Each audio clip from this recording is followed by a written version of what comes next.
In my spiritual gathering, there's a sign on the wall. It says "First things first," and it in the chat is a link to this Saturday's LA Fire donation event, which is ostensibly a yoga event. But do you have to be able to do yoga?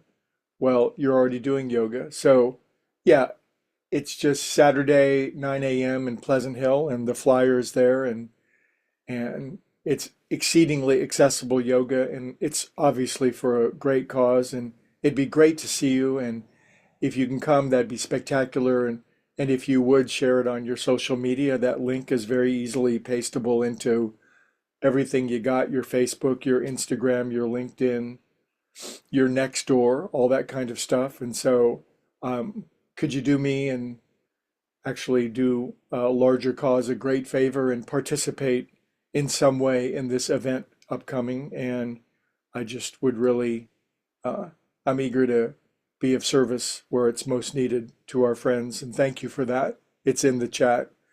And on this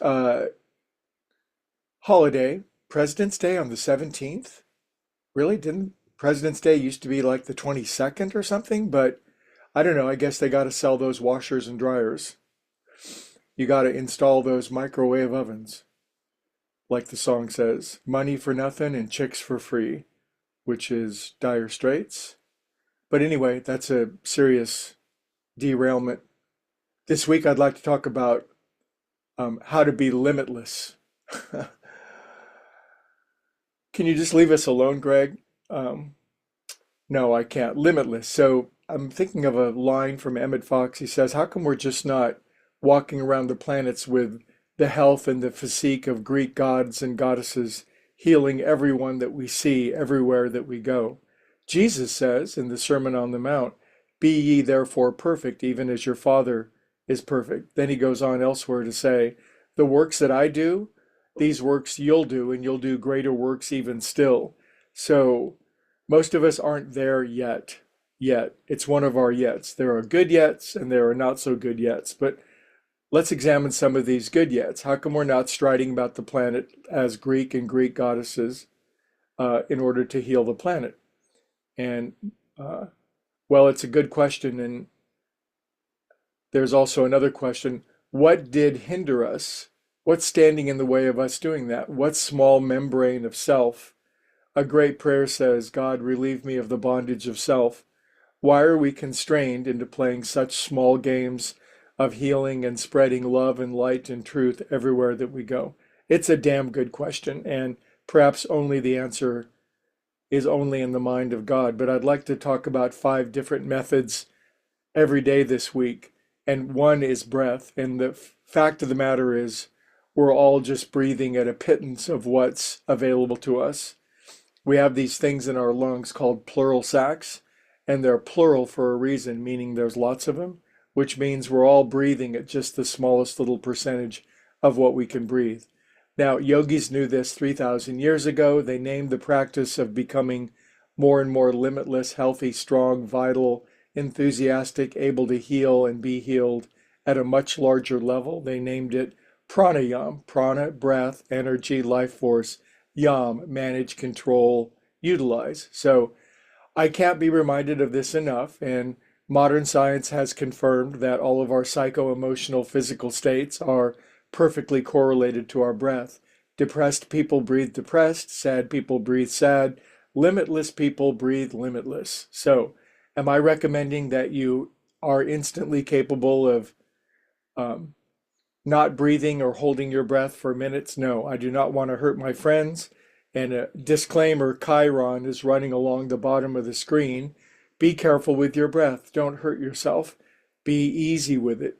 But we can all breathe smoother, longer, more balanced, more rhythmic. There are things we can do with our breath that are, but you got to be interested in it. You got to be willing to learn it. But we start with simple things. I'm just going to do one thing real quick. Do I have time? I think I do.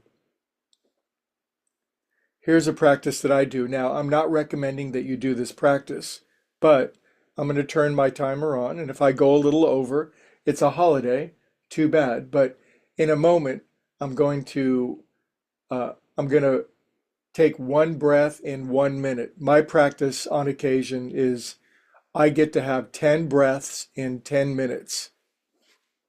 Okay, start. Inhale.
So then 9 more of those in a row. What does that mean? Does that mean make me better than you? No, it just makes me weird. But breath is this amazing ability that we could all begin to dive into if we're interested. And as we modulate, improve, increase, balance, rhythmic, rhythmatize, new word, our breath, we will find that our psycho-emotional states will improve because you can't breathe one way and feel and act another way. They are two sides of the same coin. So maybe I'll talk a little bit more about this tomorrow, but I'm planting a seed in my beautiful friends that however you're breathing, anytime you find yourself agitated, if you are um, if your panties are in a bunch, if your underpants are in a bind, pause for a moment, notice your breath. Just noticing your breath begins to do something to it. Why do I do it? Because I have to, because I'm restless, irritable, and discontent as my default setting. But as I'm working with my breath over this lifetime, I'm able to manage these deeper energies and allow God to redeem them. And I hope in so doing that it'll make me more and more of a limitless being, and that to the degree that I can carry some love and light and healing and inspire others to do the same to the degree that I'm capable in this life and that you are as well. See you tomorrow. Oh, I'm going to leave the this thing on so you can go into the chat. You can copy and paste. You could actually click on the link.